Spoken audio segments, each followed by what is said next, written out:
एक गांव में एक लालची कुत्ता रहता था। वह गांव में घूम घूम कर खाने की तलाश करता था। वह इतना लालची था कि उसे जितना भी खाने के लिए मिलता था उसे कम ही लगता था।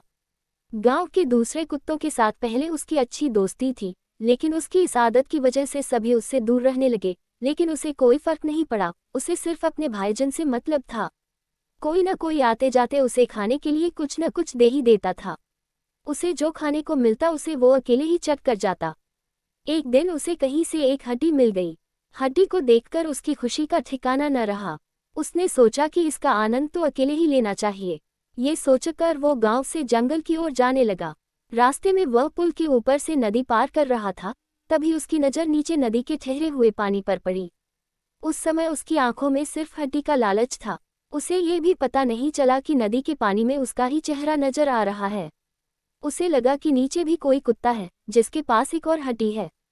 उसने सोचा कि क्यों न उसकी भी हड्डी छीन लूं, तो मेरे पास 2 हड्डियां हो जाएंगी। फिर मैं एक साथ 2 हड्डियों के मजे से खा सकूंगा। ऐसा सोचकर वह जैसे ही पानी में कूदा, उसके मुंह से हड्डी सीधे नदी में जा गिरी। मुंह से छुटकर हड्डी के पानी में गिरते ही कुत्ते को होश आया और उसे अपने किए पर पछतावा हुआ। कहानी से सीख। इस कहानी से हमें ये सीख मिलती है कि हमें कभी भी लालच नहीं करना चाहिए। लालच करने से हमारा ही नुकसान होता है। दिल दिल और तीर दिल।